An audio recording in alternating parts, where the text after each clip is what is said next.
Doctor Satya Prakash ji,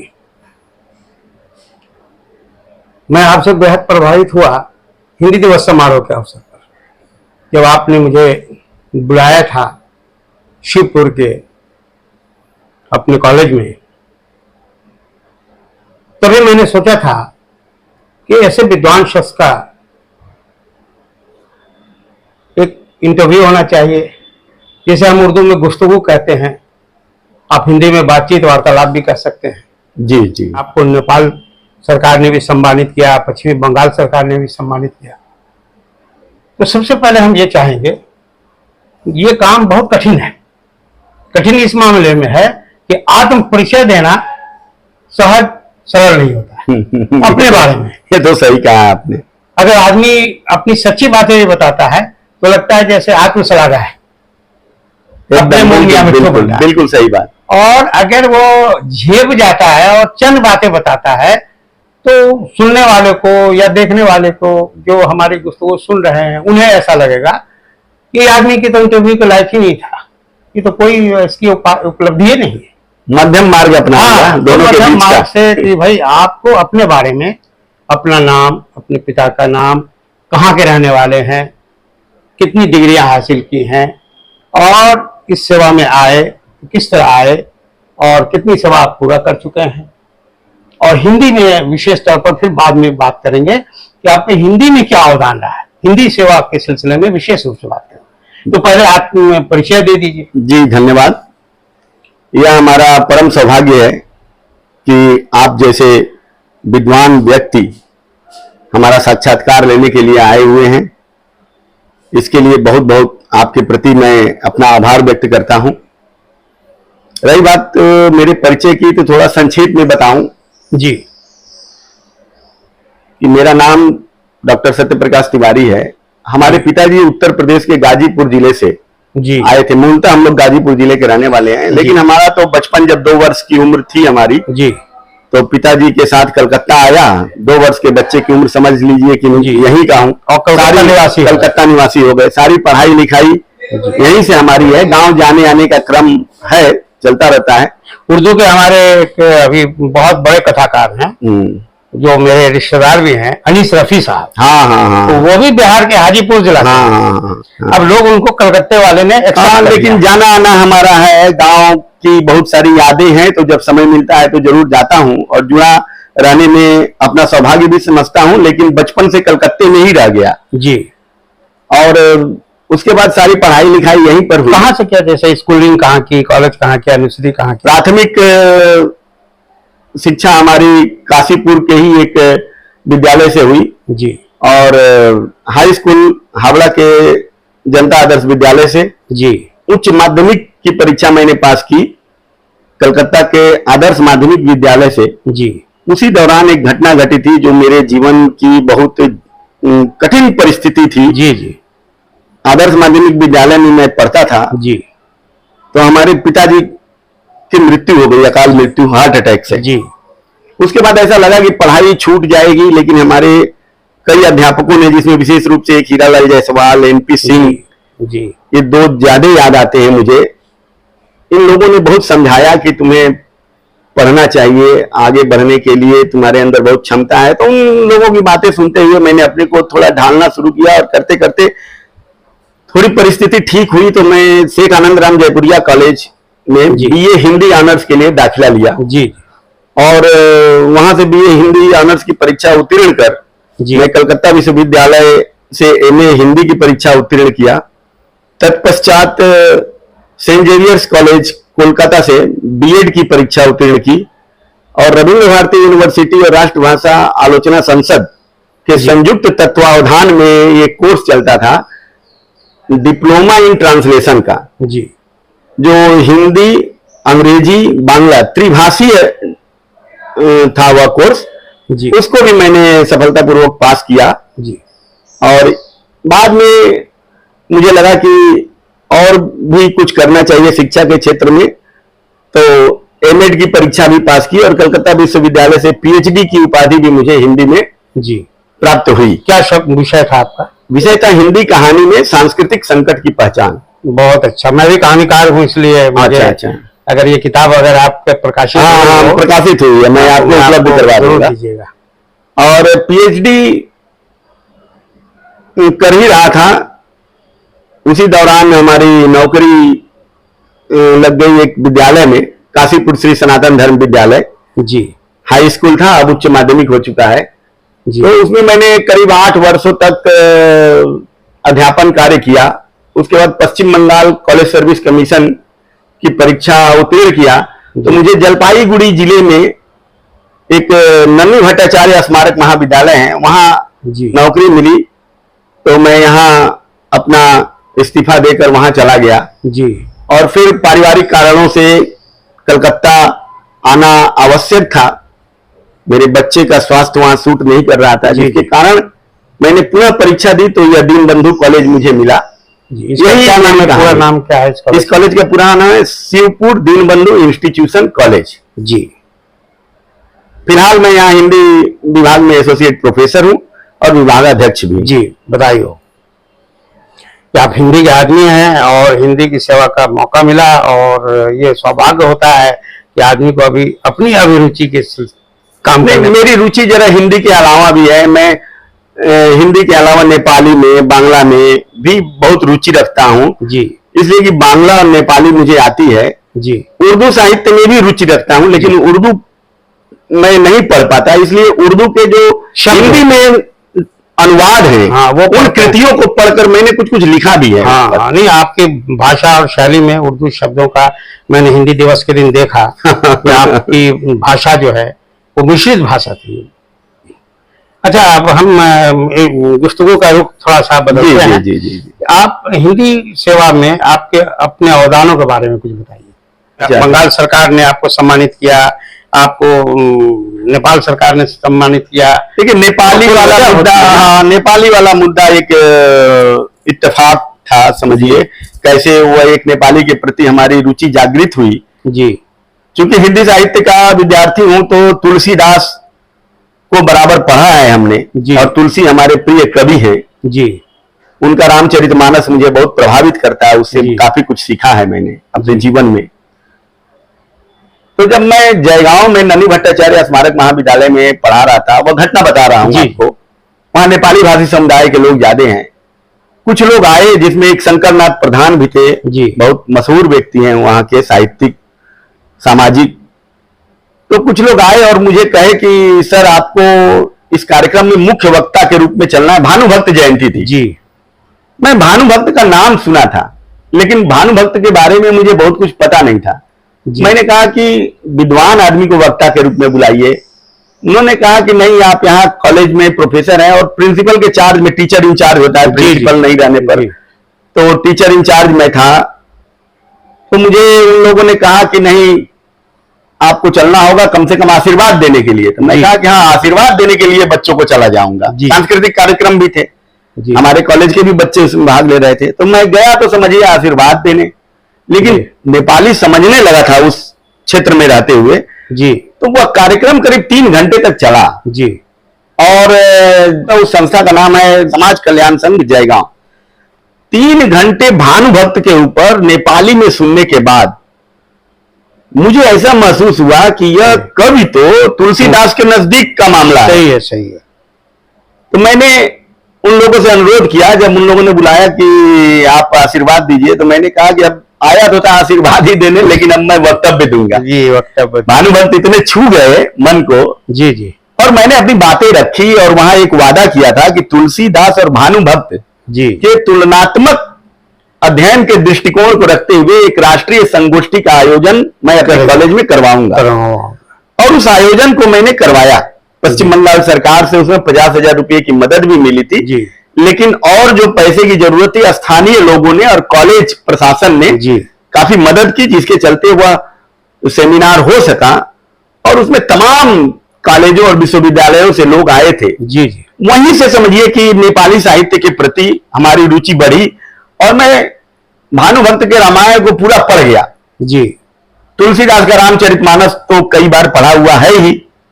इसी आधार पर मैंने कुछ योजनाएं बनाई और वो बनती गई। कई आलेख वगैरह इधर उधर 2 पुस्तकें भी संपादित आ चुकी हैं। एक पुस्तक का तो अनुवाद भी हुआ है जी।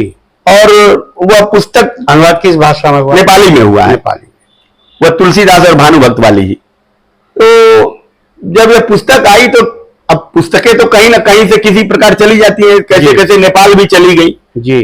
तो वहां उन लोगों को बहुत अच्छा लगा और उसके बाद उन लोगों ने निर्णय लिया कि मुझे पुरस्कृत किया जाएगा और रथारोहण के माध्यम से जी वो रथ पर बैठाकर वहां की मिलिट्री उस समय घुमाती है, वो पुरस्कार जिसको देते हैं भानु जयंती के दिन देते हैं लोग। बहुत बड़ा सम्मान है। जी जी 13 जुलाई 2018 को मुझे मिला था जी। और तारानाथ शर्मा जो अब नहीं है जी, नेपाली साहित्य में तारानाथ शर्मा का वही स्थान है जो हिंदी में नामवर सिंह का आप समझ लीजिए, मैनेजर पांडे का समझ लीजिए जी। तो इस तरह के तारानाथ शर्मा की ख्याति नेपाल में रही है। तो दो लोगों को उस समय चुना गया था, एक तारानाथ शर्मा को और एक मुझे जी। और प्रधानमंत्री उस समय केपी शर्मा ओली थे, उन्होंने ही सम्मानित किया था जी। और भानु प्रतिष्ठान द्वारा यह आयोजन था। जी जी जी जी। तो इसी क्रम में नेपाल के तमाम साहित्यकारों से भी मिलने का मौका मिला और यहाँ पर नेपाली दूतावास है कोलकाता में जी। अभी तो जो भी कार्यक्रम होता है नेपाली दूतावास में अक्सर मैं आमंत्रित रहता हूँ किसी भी साहित्यिक कार्यक्रम में। देखिए नेपाली, ये अलग बात है कि नेपाली बोल नहीं पाता ठीक तरीके से, लेकिन समझता पूरा हूँ और वे लोग भी आनंद से मेरी हिंदी सुनते हैं, ये बड़ा अच्छा लगता है। जैसे मैं बांग्ला समझ सकता हूँ, दो आदमी अगर बांग्ला मैं तो बोल ले रहा हूँ अच्छी तरीके से, आप बोल सकते हैं, मैं बोलना चाहता हूँ। मैं भी बांग्ला का बहुत बड़ा, नहीं मैं अपने बांग्लादेशी मित्रों से बांग्ला में ही बातें करता हूँ, मैं रहा हूँ और मैंने आपको बांग्ला बोलते भी सुना है। जी जी। मेरी भी अपनी बड़ी इच्छा है कि मैं बांग्ला सीखूं और मैं ट्रांसलेटर भी रहा हूँ, उर्दू से हिंदी, हिंदी से उर्दू। इस मामले में मैं एक बात कहूँ कि मैं मेरा ऐसा मानना है कि हम जहाँ रहते हैं वहाँ की स्थानीय भाषा हमें अवश्य आनी चाहिए।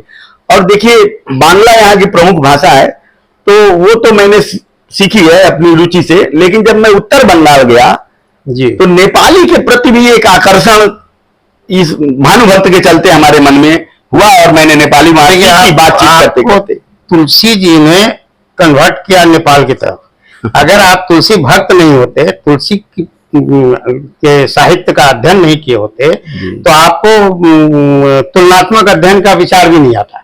ये हो सकता है, तुलसी तो हमारी संस्कृति में है, हमारे और आपको तुलसी जी का वरदान भी यह है कि जिस तरह तुलसी जी पत्नी से मिलने गए और उनका वही संबंध बिल्कुल पलटा और वो तुलसी बने।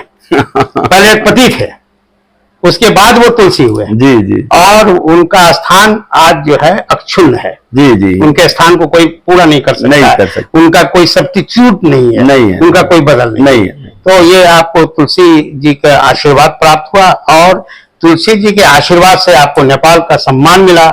उस तरह रथ पर सम्मान करना, उसमें तुलसीदास और भानुभक्त दोनों, अब मैं तो नहीं जानता था कि सम्मान पाने के लिए तो कुछ काम नहीं किया, होता गया। देखिए एक बात यह नहीं पता था कि यह इस तरह नेपाली साहित्य के बीच और नेपाली विद्वानों के बीच मेरी पहचान ऐसी बन जाएगी, इसी तो मैं कल्पना भी नहीं किया था।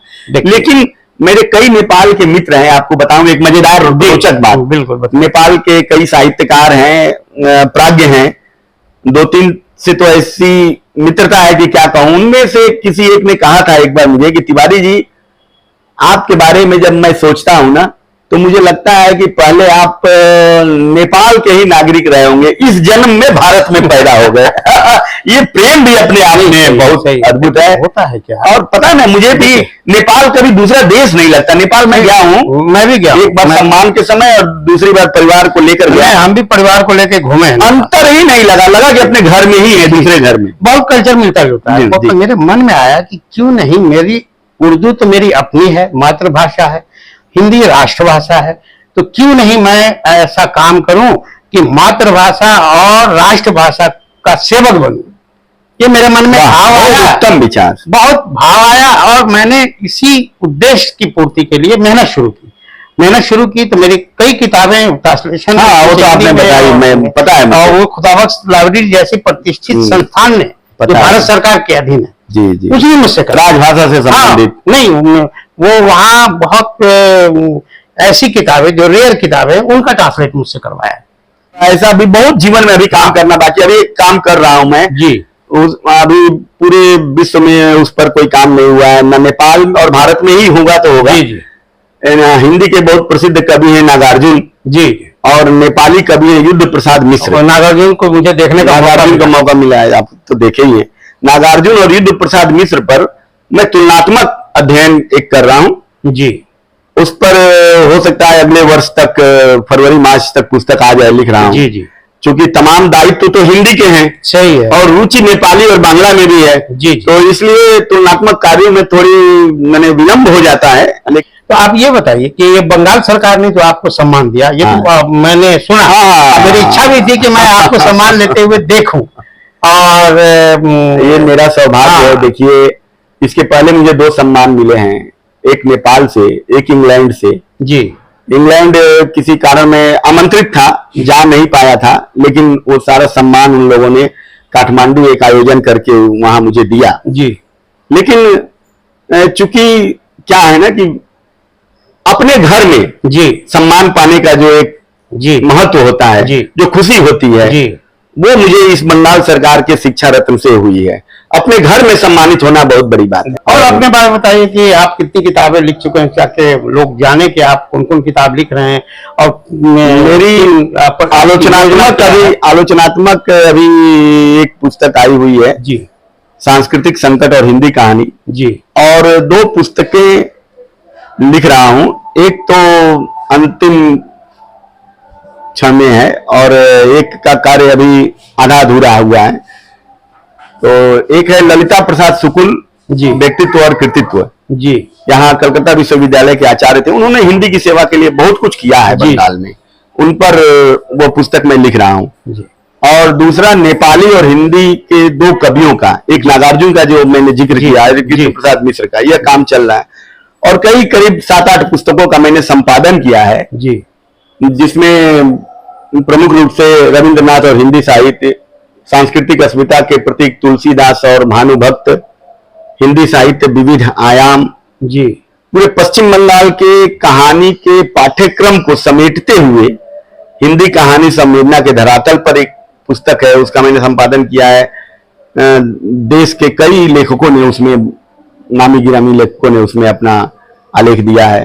तो इस तरह और तमाम कार्य हैं, और करीब राष्ट्रीय अंतर्राष्ट्रीय स्तर पर आप कहें, जैसे तमाम जो संगोष्ठियां होती हैं उसमें मुख्य वक्ता, प्रमुख वक्ता, अध्यक्षता करने के क्रम में या पेपर प्रेजेंट करने के क्रम में 100 से अधिक मैंने संगोष्ठियों में मेरी शिरकत, सहभागिता रही है। एक अंदर की बात मैं पूछना चाहता हूं, आमतौर पर यह देखा जाता है कि जो साहित्य में लीन व्यक्ति होते हैं उनका परिवार उनको सहयोग नहीं करता है, और उनके रिश्तेदार भी उनको अच्छा नहीं मानते कि ये तो सिर्फ लगा रहता है। जैसे मैं खुद अपने बारे में कहता हूं कि अभी मैं 2 महीने से ज्यादा हो गया कलकत्ते में हूं, और यहाँ डॉक्यूमेंट्री बना रहा हूं ऐतिहासिक भवनों का, ऐतिहासिक जगहों का, दर्शनीय स्थलों का। तो मेरे मन में आया कि क्यों नहीं मैं YouTube पर कुछ इंफॉर्मेटिव चीजें डालूं, बड़ी पर्सनालिटी से गुफ्तगू डालूं, और इसमें भी आगे बढ़कर देखूं कि इसमें मेरी कितनी पहुंच होती है, कितनी पैड बना पाता हूं, कितनी पहचान बना। जी जी जी, अल्हम्दुलिल्लाह, बहुत शुक्र की बात है कि बहुत जल्द मुझे 2 महीने के अंदर मुझे बहुत अच्छी इसका प्रतिक्रिया मिली है दर्शकों की तरफ से। बगैर कहे सब्सक्राइबर बन रहे हैं, ये भी बड़ी अच्छी लगती है।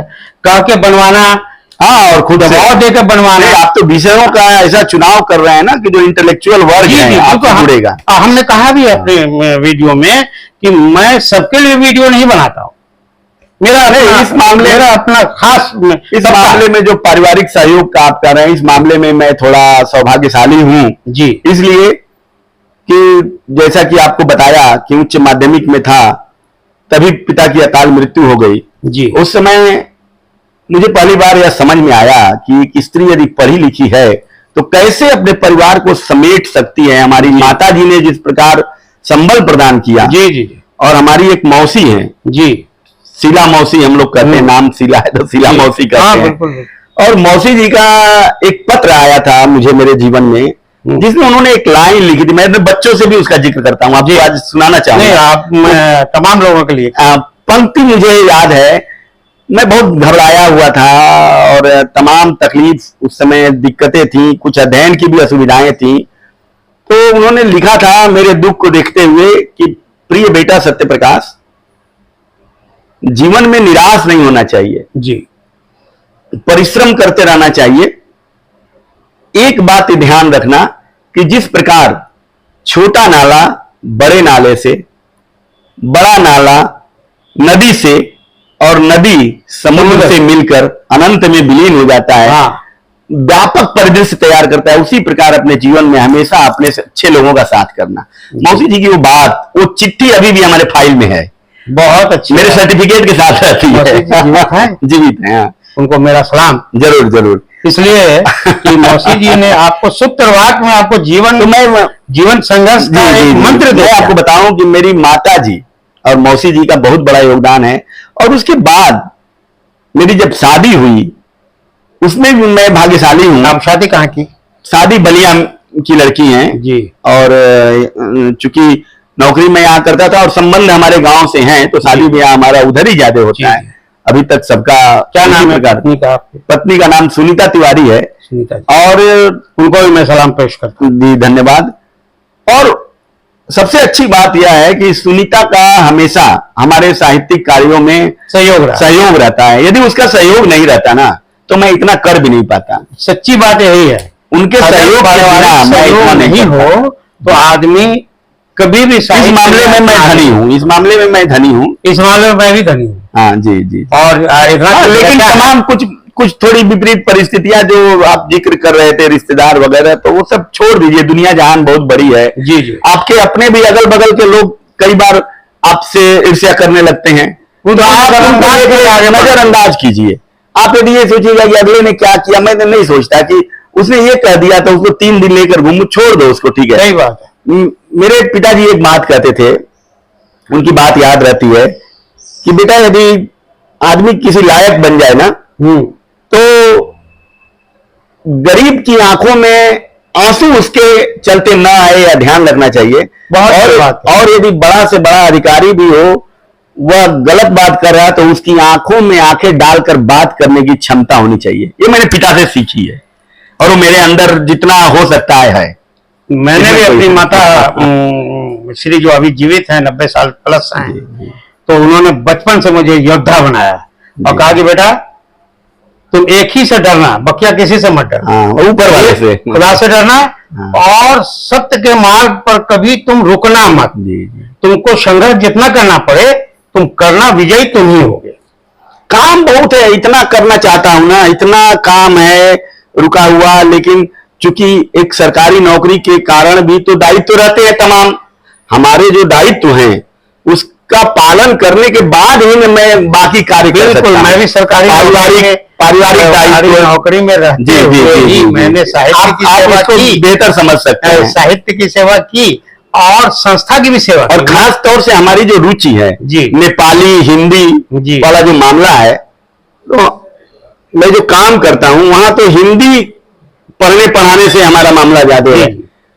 हिंदी में भी रुचि है जी, लेकिन तुलनात्मक कार्यों में हमारी ज्यादा रुचि है। नहीं, सही बात है। देखिए होता है क्या कि और मैंने एक चीज और देखा है सर कि तुलनात्मक कार्य करने से विभिन्न भाषाओं को आप सीखिए तो प्रेम भी बहुत मिलता है।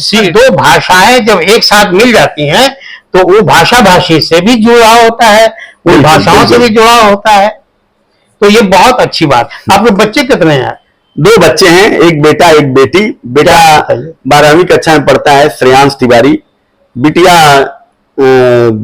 BA सेमेस्टर 2 में पढ़ रही है, श्रद्धा तिवारी। आपके का जो यह कार्य है मुझे तो इतना अच्छा लगता है। इससे तो कई अकादमिक स्तर का भी आप कार्य कर रहे हैं और समाज को भी इससे बहुत कुछ मिलेगा। मैं समाज के उन रुख को भी दिखाना चाहता हूँ, साहित्य को भी दिखाना चाहता हूँ, साहित्यकार को भी। सब मिलकर ही तो समाज है ना, सब मिलकर। अच्छा लगा आपसे बात करके तिवारी जी। निश्चित रूप से हमारे कई तिवारी दोस्त हैं और मैं ये समझता हूँ कि आज से आप भी मेरे निश्चित रूप से मित्र हो गए, एकदम साहित्यिक में। वो पहले ही हो चुके थे, इसकी पहली मुलाकात, व्यस्तता थी, बात नहीं कर पाया, उसका खेद भी था मुझे। जी जी।